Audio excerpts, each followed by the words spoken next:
Hey, welcome back to my channel, everybody. Been a minute since I posted. I'm just admiring my Epiphone S310 with the hot rails in it, and of course the old Buck Owens tribute, and of course my gold one, the old K. All right, thought I'd bring you along for a little excursion. A little story about what I've been doing lately. As you guys all know, I am an SG lover. I do like my SGs, always have, big fan of them. So I thought I'd get out my SGs, explain a couple of them, and then move along to what the main topic of the story is. Alright, here's a couple of mine, a 66 reissue, Kalamazoo headstock, got the Clusen style tuners, Pro Buckers, I believe, or maybe the classic 57s, one and two. I'll have to open that up. I've never opened that up. Nice guitar, highly recommend. This is a Japanese made, this was made in Japan, Maestro, company owned by Gibson. It's usually along their learner line, the cheaper line. It's Gibson, Baldwin, stuff like that. Then they got Maestro. But yeah, ordered this off of eBay. Actually said Maestro on the headstock at one time, but there was a chip in the very top right corner of the headstock, so I had to repair that, which means I had to sand it back down. So I just went ahead and painted it black. Impossible to find that logo unless I have it recreated, which I'm not that interested in doing. It is Japanese made. It is a set neck. The spacing is not the traditional spacing. It's more of the junior type spacing, or special spacing as to where the neck access is. So it's a little different guitar to play, but it's actually a really great sounding guitar. When I got it, it didn't have anything in it, so I went ahead and put in the Epiphone, obligatory Epiphone stuff. It's got all Epiphone guts, stuff like that. This is the 61 reissue special with Kalamazoo headstock also. Ordered this from Zounds as a return. It's the sparkling burgundy. I love the color of this guitar. It's awesome. I ordered it because of Tony Iommi, to be honest with you. Always wanted a special with the two P90s in it. Great sounding P90s as well. It's got the Clusen tuners in it. Great guitar. This is an SG special.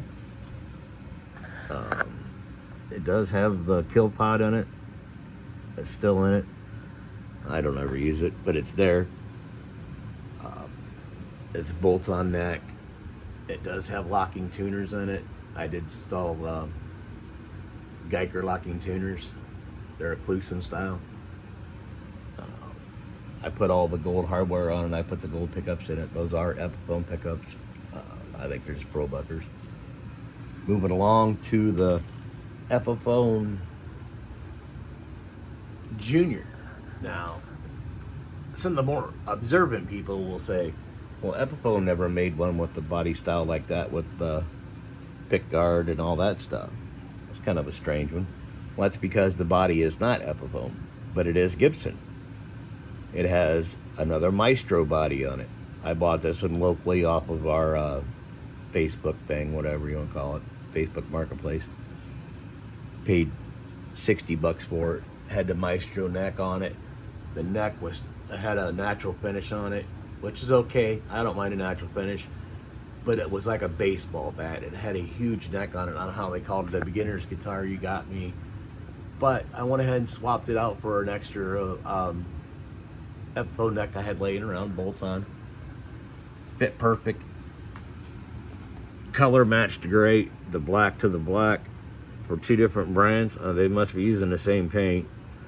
It's a little darker on the body, I think, than it is in the neck. You can see the locking tuners, except for the one there. But it does have a Gibson on it. Alright. I lost that one, by the way. Then my last one to show of mine would be this one. This is an Epiphone E series. They made these in 1 year, 2001.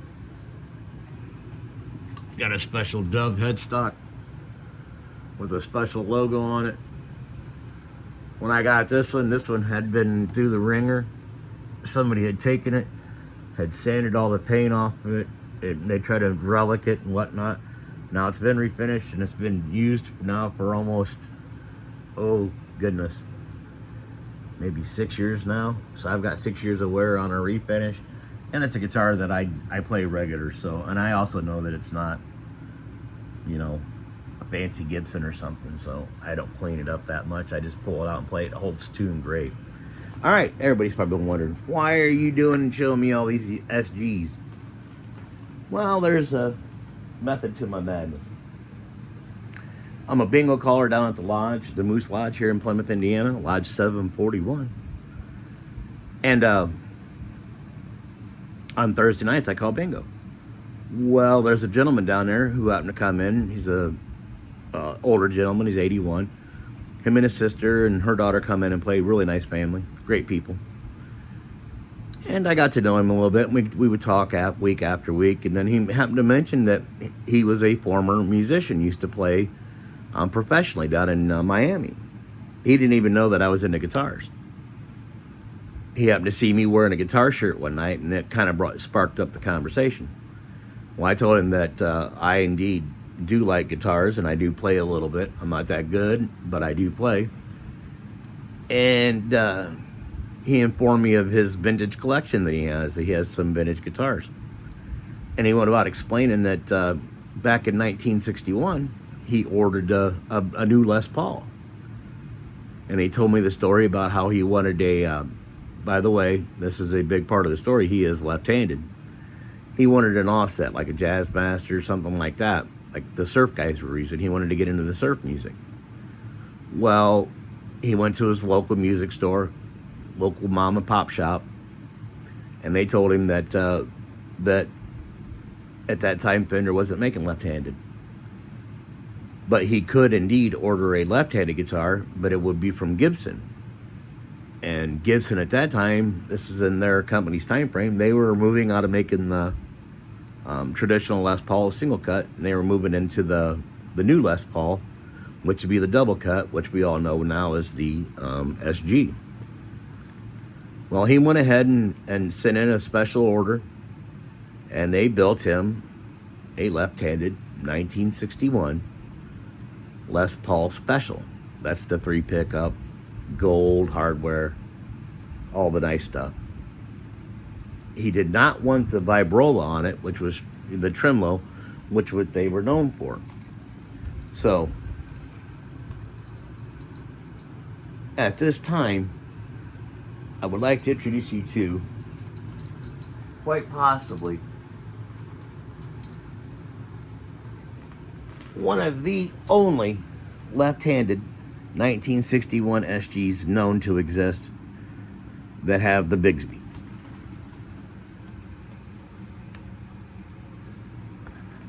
This guitar, my friends, is absolutely spectacular.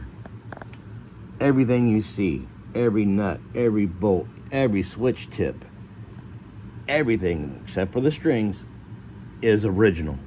It is exactly the way it was sent to him, down to the pick guard. The screws have never been out of this pick guard. The only pickup that's ever been removed is this one, and I took it out because Gibson asked me to, and asked me to send them a picture, which I did.